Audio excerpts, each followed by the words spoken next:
I would like to start with the question, what was going through your mind as you approached the summit of Aconcagua, if anything? Oof. Um, well, it was 10 hours long going up, and 4 hours coming down. It started like I started very, very motivated, like I knew I could do it. Um, but in the third break, sorry, so like there were 9 breaks along the way. Around every 100 meters of elevation, we stop, we drink, we have a small snack, like very quickly, so you don't get cold as well. And so it has to be very quick. I put my bag down, um, had a snack, and rested for 2 minutes. I lifted my back up again, and at that elevation, I think it was like 6,300 at that moment. Everything just feels heavier. Maybe my bag was 6 kilos. It's not that heavy. I know I can carry 6 kilos, but I felt my back and my neck rip, and I was like, okay, like now I just ruined my back, and I put the back on my back again, and I was walking, and I just could not bear the pain. Mm-hmm. Um, I was the bag was always pushing my neck downwards, and I couldn't really walk much anymore. And two of the strongest guys in the group at that moment decided to turn back. And in my mind, I said, if they can't do it, I can't do it.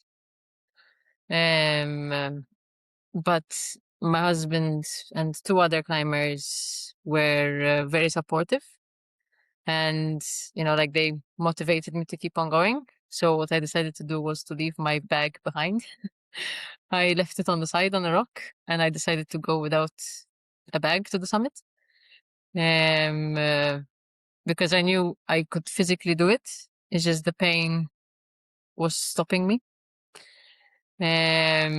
So like what was going through my head at that moment is like, I really know I can do this, and I know I can achieve it.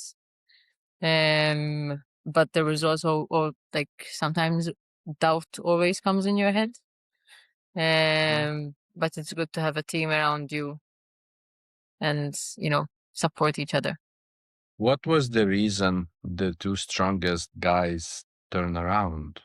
Um, Was it altitude, weather conditions? no, no, no. Um, No, the weather was perfect for us that day. That's why we decided to summit that day, because the weather was really, really good. One of them had altitude sickness, and one of them was exhausted. that was really a mental challenge because usually when you see the strong guys turning around, it's but at the same time, I think that's where the fun begins, where you're just at the end. Is like they say with the marathon.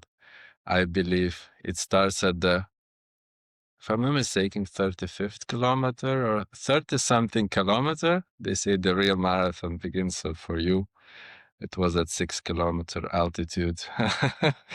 It began. Very similar, because we kind of way, and this is where they at the moment. And then there's like 300 plus 300 meters of elevation. So you're at about 6,700.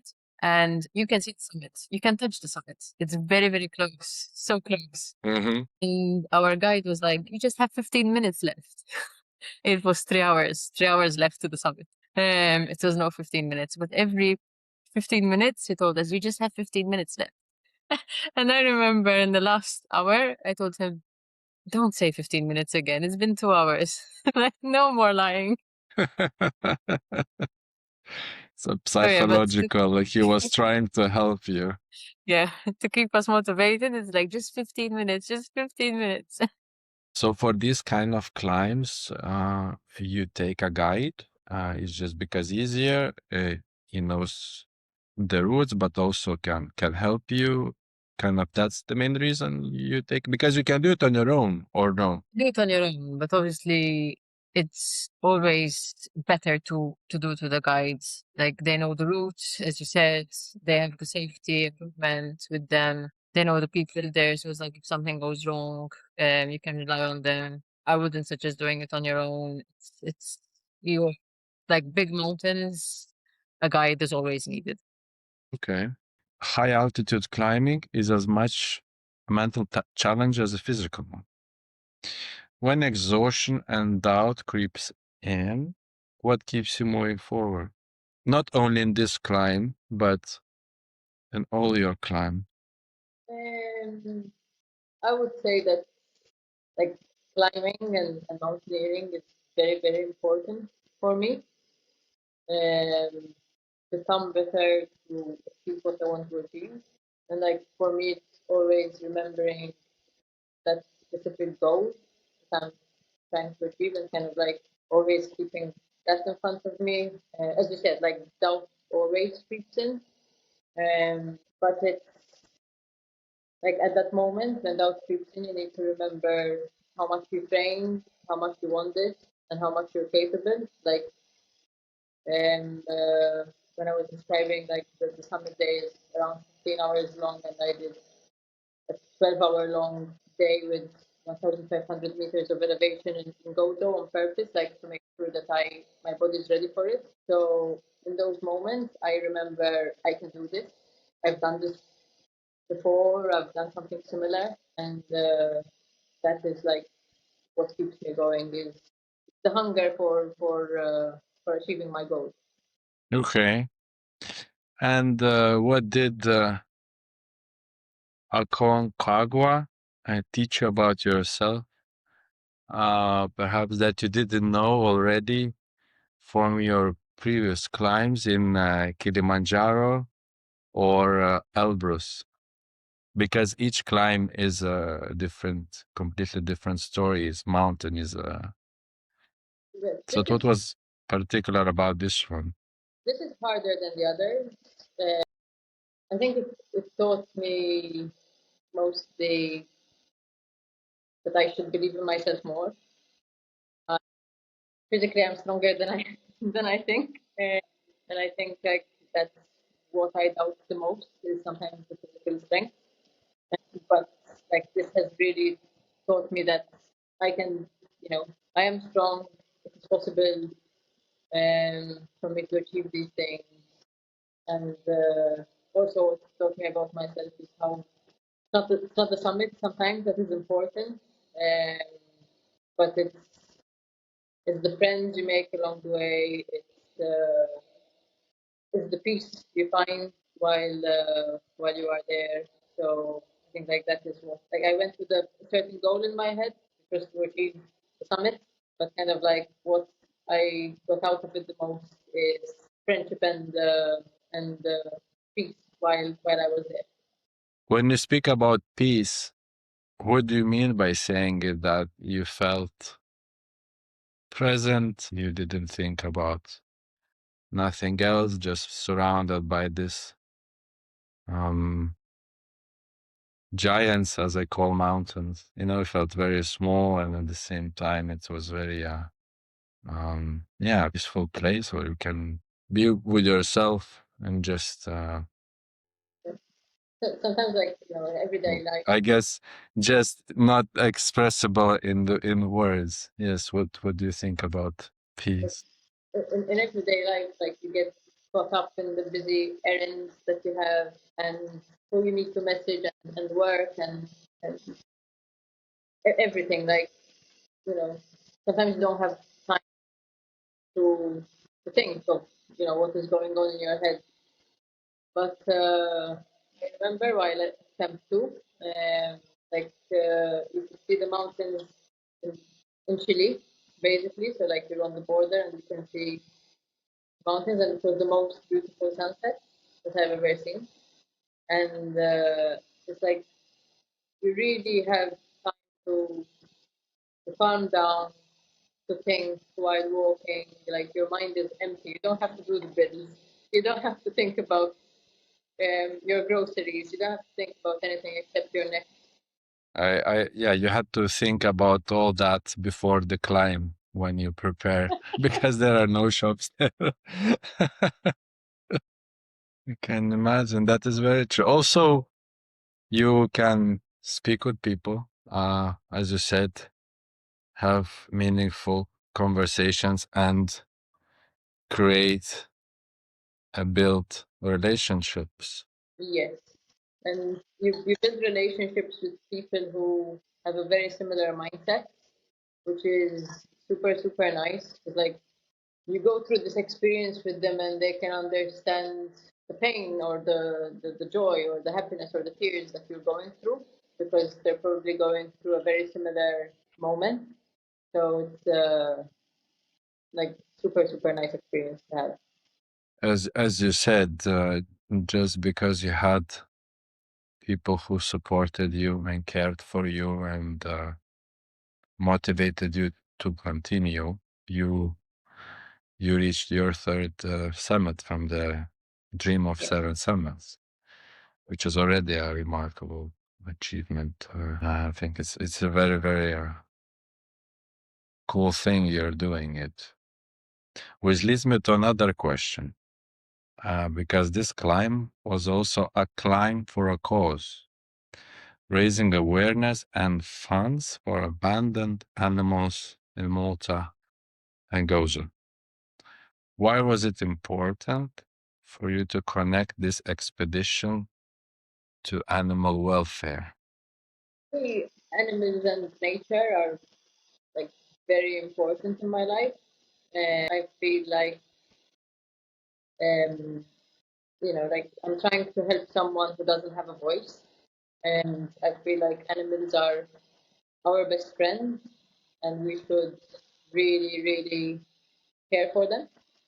Uh, for me, kind of like the fact that what I'm doing is just 16 days of, you know, hard work, and kind of like yes, it is tiring, and what I'm going through is hard, but what these animals go through is nothing compared to what we go through on a daily basis or when we do these experiences. So like that's why I wanted to Yes. come in that way, and I feel like I just wanted to really, really raise awareness to really help out as well the people who are helping these animals.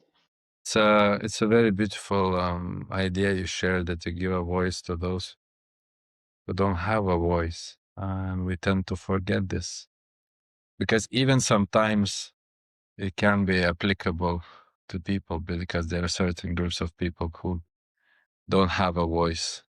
And I think it's a very cherishable um, action to help think outside the small bubble as me, and go beyond that. I think it's a very beautiful thing. And has this combination of mountaineering and philanthropy changed the way you experience these expeditions? Like, to have this additional cause, it's not only that I am climbing, you have a kind of an extra um, weight, let's say, in your backpack. So has that changed the way you experience it? I would say that it becomes more meaningful. Before it feels like I did not do Kilimanjaro or Elbrus for a cause, but like this one, I really wanted to raise awareness. My dog passed away 2 years ago, and kind of like it was also like a bit of a connection to him. And for me, I noticed like how much more important the climb is and how much more meaningful. Kind of like I just enjoyed doing it more. I'm doing it for a purpose rather than just I'm doing it for myself. Hmm. And that's obviously is an extra motivation when you are, let's say, in a difficult place where you want to give up. And I guess that's gives a certain boost. And we need it. I believe also that when you have a cause, those painful moments are a bit less painful in a certain way. What does a training week look like for you when you are preparing for major climb, or a training month, let's say? Yeah. So it consists of like different aspects. So I have my obviously the cardio aspect. So like I usually do the long runs, making sure I can get the miles in and making sure I like have a good fitness. I think something that people underestimate is the strength training. Like you need strong legs and a strong back to carry the weight. And it's always like uphill. So like you need to make sure that weight training and strength training is super important. Another thing is mobility. I like to do yoga for the mental aspect, but also the fact that like it's not just normal walking when you go down. It's like you need to make sure you just don't twist your ankles, your knees don't hurt. So like you need to make sure that you have a good mobility. And and then also what I do on the side, not every climb involves like most of the mountain climbing are mostly hiking up, but there are some mountains which involve actual rock climbing. You're using both your hands and your legs to climb because it's more vertical. And every weekend I rock climb outside and you can see my hangboard. Like to train my hanging strength. I also go to a friend's place and a little bit of indoor gym, and we boulder there together. And I think that also helps a lot with the mental aspect as well, because sometimes some mountains can be a bit exposed, and so it's very good that you know how to handle the rock, you know how to walk or like climb on the rock without being scared. And I think like that's mostly it. But I think something very very important is the mental preparation, and it's to make sure that you are. I think fear is good, a little bit of fear because it keeps you grounded, Mhm. but also kind of like believing in yourself, so trying to find that mental training as well to make sure to not have an ego with the mountains. That's very dangerous. Um, but also be confident because if you're not confident, it will put you down. Okay, that's already quite a lot and intense. And what about recovery? Because we often ask, I look at training, but recovery is an aspect which is at times overlooked. So, how do you look after your body and your mind after such an extreme expedition? You buy a McDonald's or for 2 weeks do nothing, or you jump straight on training. How do you come back? And we had so what happened was we finished the expedition a bit early because we had to rush because of the weather. And but kind of like when we came down, obviously there was already the celebration. Like I like my glass of whiskey. I don't usually drink, but after a good climb, if it's successful, I have my glass of whiskey. And then obviously like I usually say I'm not gonna walk for 3 days now because I walk too much. But my body like just needs to get back to it very quickly. I mean, it's obviously good to recover for a few days, but I wouldn't say weeks. Like I would say 3 4 days max, and then it's important to get back because you while on the mountain you do lose a lot of muscle, because you lose a lot of calories, but you're not eating as much. For example, on summit day, I burned like easily 5,000 calories. On rest day, 3,000 calories, and your body is not um, getting that in. So it's like you lose the fat, but you also lose the muscle. And so it's like super important to get back to training as quickly as possible if you want to achieve the next. Because you also do rock climbing. Yeah. that's another part of you do mountaineering and then you do rock climbing. So first of all, I want to ask you, what is a 7C climb? It's an elite type of climb, very difficult. It's a certain category. It's kind of a, it's a category It's a because grade. I know there is another type of category. It's a grade where you have like V17, V16. That's another kind of categorization. That is bouldering. So bouldering is without a rope. It's like a short distance, and you have pads on the floor, and you can fall and don't get hurt. Whereas rock climbing is with a rope, and obviously before you have a rope to keep you safe. And so like they're different. They are great, but one is for bouldering and one is for rock climbing.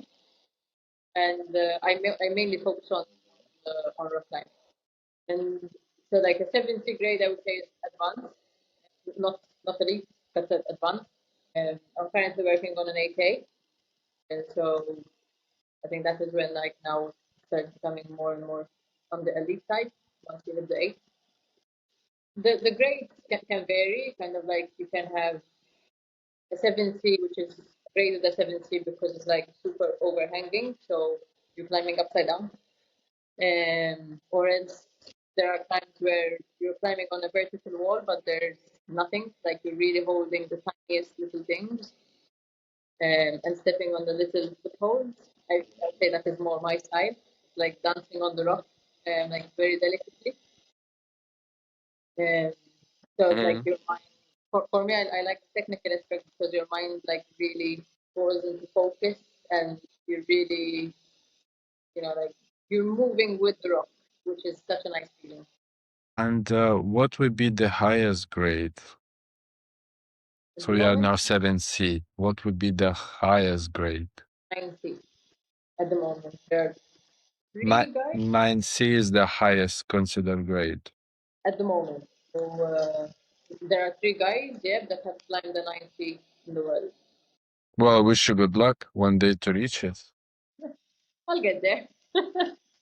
Yeah, I don't think As long as there is a there is a possibility. As long as there is that, I guess you can achieve anything exactly. if it's there. It's possible. That's the mindset. That is the mindset. Actually, I completely agree with it. You shared parts of your journey on Instagram, from base camp to summit moment. How important is storytelling on social media in your climbing journey? Because I also see that you post how you hang with 20 plus kilos, or when you try to hang with plus 25, when you do push-ups. So how is that? How is um yeah, because I can feel you try to tell a story. So I how important is that for you? I also I like to use the social media aspect to help other people. So it's like for me that is what is important is making sure, like for example, I had people contacting me to like that they wish to get into climbing or they want to do some mountaineering, and like how can I help them get there, or like what do they need to get into it. Or I'm meeting someone next week, in fact, who wants to do Aconcagua, and kind of like she wants to know what what equipment they need. So like that is the reason I like to share on social media, and is to kind of like have people who like these type of things or would like to get into these things, and like to make sure that they can achieve them as well. Okay. That's a very, again, a beautiful thing from your side. Because I actually had this question, like, yes, what kind of message do you want to people take away when they follow your times? It's a very, again, a beautiful thing that you kind of also because there is a climbing community in Malta also. It's a nice thing from you that you also want to contribute even more for those who are interested and you're not shy to provide help, or you're not walking with your nose high in the sky, and you know, Especially it's a as a very woman, nice thing for you. I feel kind of like it's a very male-dominated sport, and I think it's Mhm. like important to share the journey as a woman in mountaineering as well. It doesn't have to be only men who do mountaineering. It's also possible for women, and I want to like really raise that awareness. Women are powerful message, and it's super super important. It is. Why do you think, although there are women doing it, why, in your opinion, it's still male-dominated field? Is it because of the physical aspects? Is it because of the cultural history? Although things are changing, but as you say, it's still quite male-dominant field. I think both, as in like first of all, everyone is different. Not every woman likes these things. I think it's a sport that might be already like preferred by men, and that's fair. Um, but I do think that sometimes, like as a woman, like speaking about myself, we might have a little bit more doubt. Like, is it possible? Like when I saw these two strong men not being able to do it, I said, how am I able to do it? Like, there's always a bit of a doubt, I would say, that maybe we are Hmm. Hmm. not as strong. But I think it's important to believe that we are, um, uh, because kind of like there are other women who have done this. I have done this, so it is possible. Well, I think there are a number of occasions where women proved again and again how strong they're physically and mentally are. So I hope that's a notion that one day settle with all of us, and we just realize that although there are differences, biological differences, it doesn't mean that one of the genders are weaker Exactly. as we tend to believe in the past, because women are doing extraordinary things which we should be all proud of, rather than looking, looking at the gender, which probably is not the most important thing if someone achieves something.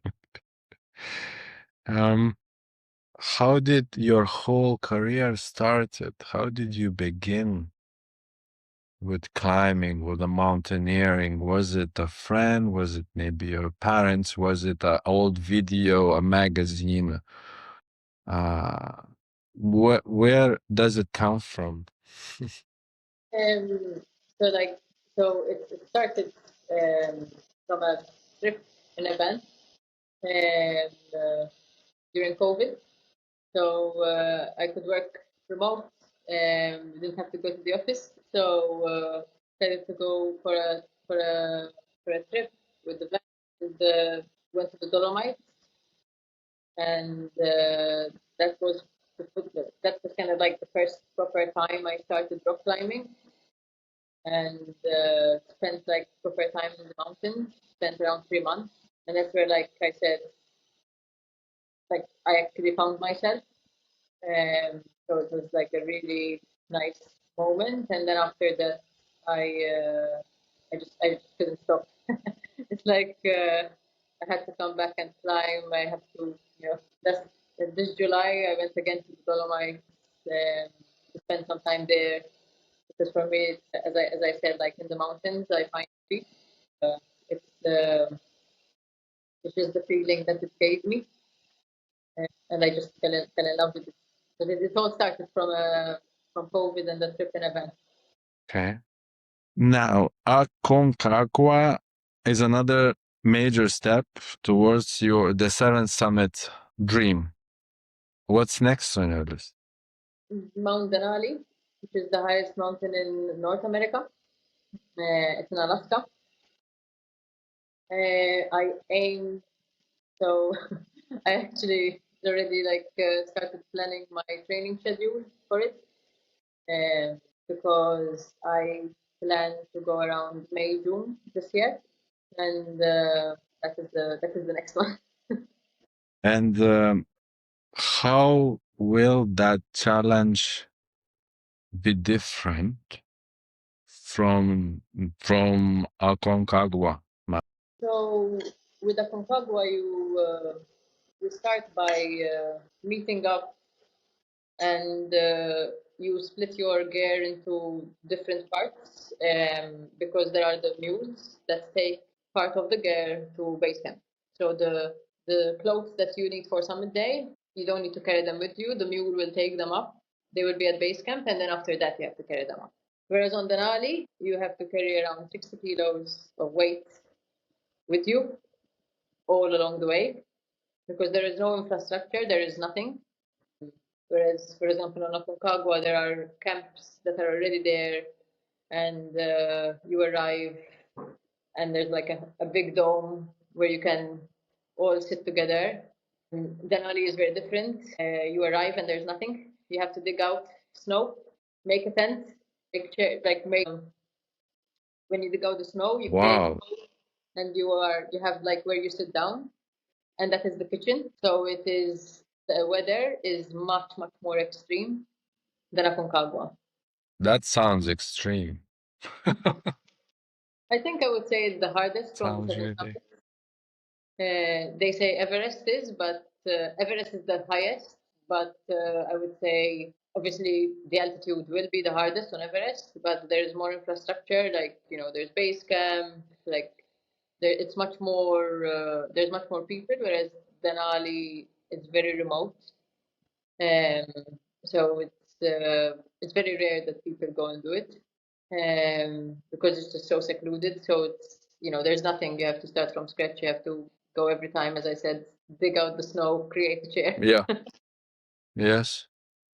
It actually, when I read about you, I have first heard about Mount Donado. Obviously, versus or Kilimanjaro, they are really famous.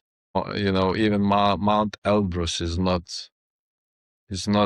You can't compare. I mean, but like with Kilimanjaro or, as I said, Mount Everest. But because they are famous, there is much more infrastructure, as you rightly said.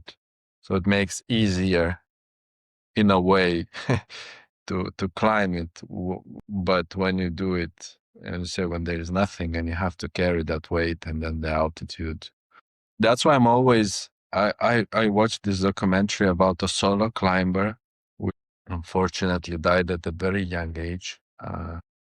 He went to these mountains all by himself, and even during his climb, he had to change his gear. So from climbing shoes into shoes with spikes, and then there was ice, there was snow, there was rock, and he stood by himself with no one around him. And then even the camera crew was struggling to film a documentary with him because it was really like so wishing to be on his own, surrounded by mountains. And it was extraordinary because if something happens there, I mean, you are really, I don't know how many days it would take for someone to even come or even notice, but it was such an incredible journey of a person looking for this.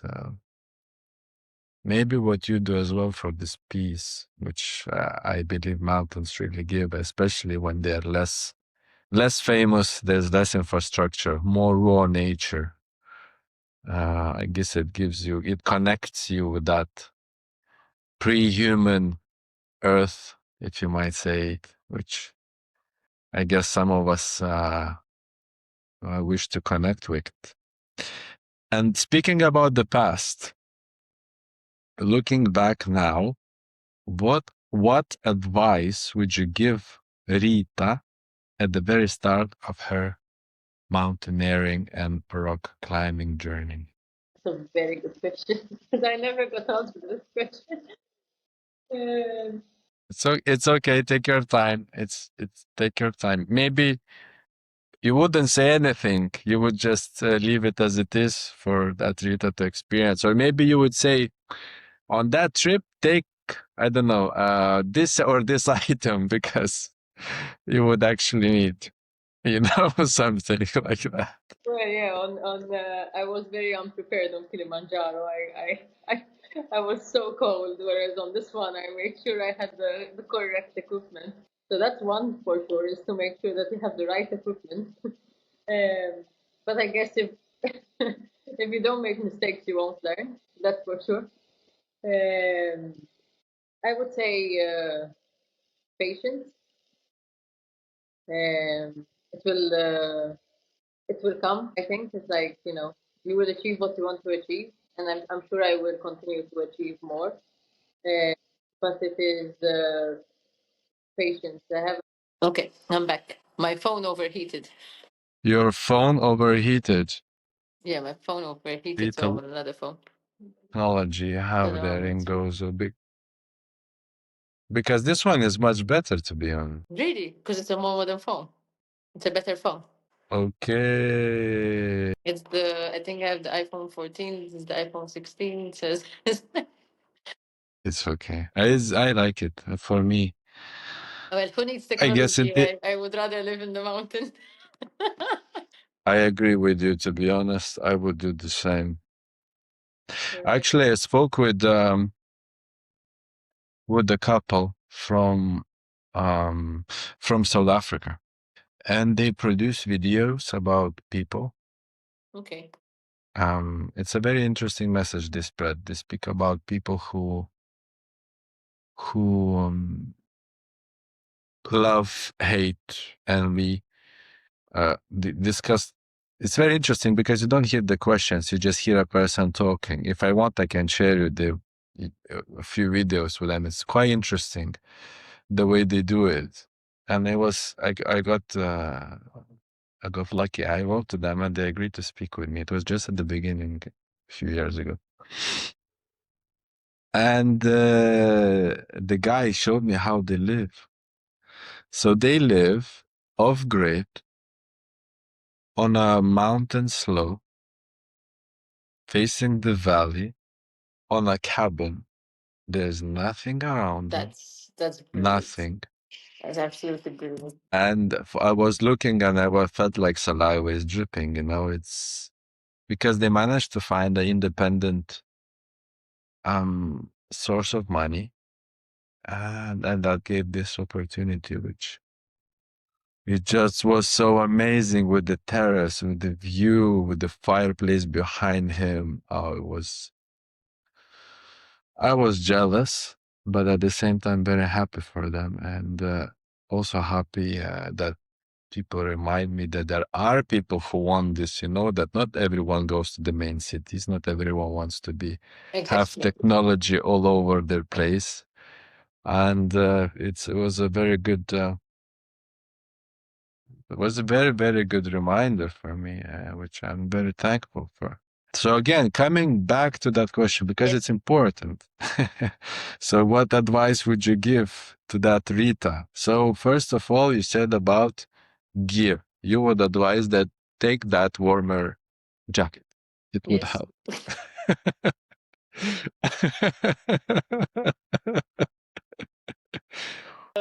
Also, um, it's a patience part. I have a habit of thinking I'm not going to achieve something sometimes, and I want to, like sometimes I push myself to the limits that it can, become unhealthy. So I think that is where mhm. you have to take a step back and say, calm down, everything's gonna be fine. I'm gonna achieve this. You just need to, there's no one running after me after all. Yes. So it's like, why am I rushing myself to do things? So I think that is the advice I would give myself, and to be honest, I would give most people is to be patient. Everyone achieves things at a different pace, but you will achieve it, and that's fine. It's like if I'm 25 and I climbed whatever mountain, or if I'm 32 and I climbed whatever mountain, it's fine. Just like just enjoy the moment rather than rush the moment. It's a very, but I hope she hears you. I hope I listen to myself when I do the next one. I really like this notion, which I read about in one of the, you can call it spiritual books that, but I do believe in that we all have.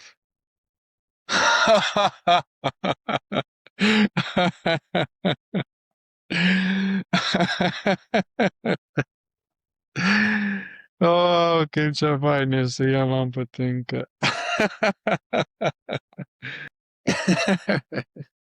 I honestly don't know what happened now.